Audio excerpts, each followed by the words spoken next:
నిజంగా ఈరోజు నాగ చైతన్యకు విడాకులు అవ్వడానికి కారణం కూడా కేటీఆర్ గారే. నేను ఓపెన్గా చెప్తా ఉన్నాను. మీరు ఎంక్వైరీ కొండా సురేఖ దొంగ ఏడుపులు దొంగ మాటలు మాట్లాడుతుంది. గతంలో ఫోన్ ట్యాపింగ్ సంబంధించి హీరోయిన్ల ప్రస్తావన మాట్లాడారు కదా, అప్పుడు ఆమె మహిళ కాదా? అప్పుడు ఆ మనోభావాలు దెబ్బతిన్నట్టు ఎందుకు మాట్లాడలేదు? ఆ రోజు కూడా మాట్లాడినా ఫోన్ ట్యాపింగ్లు చేశారు అనేటువంటి విషయంలో కూడా నేను మాట్లాడినా. ఆయన వినకపోతే ఉంది అని చెప్పి వాళ్ళ మనోభావాలు దెబ్బతీశారంటున్నాడు కేటీఆర్. ఫోన్ ట్యాపింగ్ అవును చేసింది ఎవరు? మీరే కదా. మీరు చేయడం అనేది తప్పు అని చెప్పి మేము బహిర్గతం చేశాం, కానీ పేర్లు చెప్పలేదు కదా.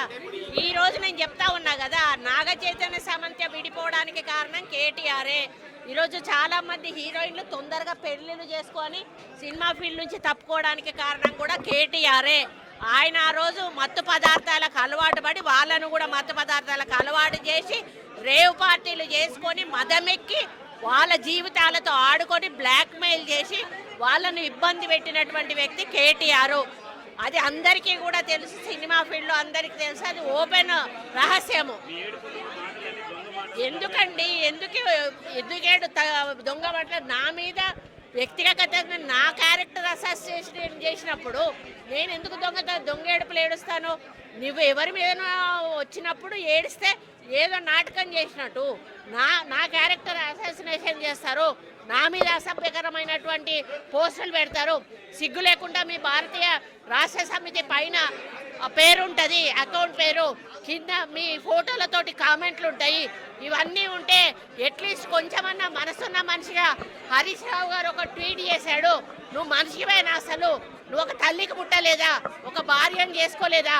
ఒక బిడ్డను కనలేదా? నువ్వు మనిషివి కాదా, పశువువా? నువ్వెందుకు రియాక్ట్ అవుతలేవు?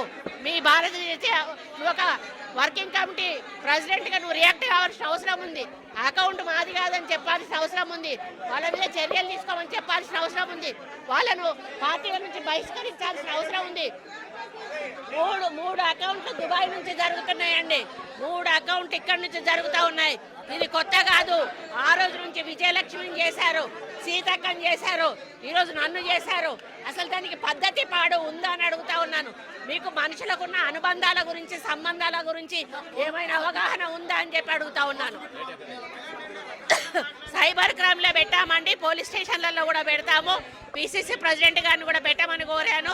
అదేవిధంగా మరి వాళ్ళ మీద చర్యలు కూడా తీసుకోమని చెప్పడం జరుగుతూ ఉంది.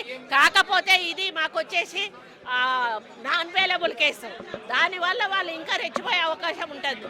కాబట్టి ఇక ముందు జరిగితే మాత్రం దీన్ని సీరియస్గా తీసుకుంటామని హెచ్చరిస్తాం.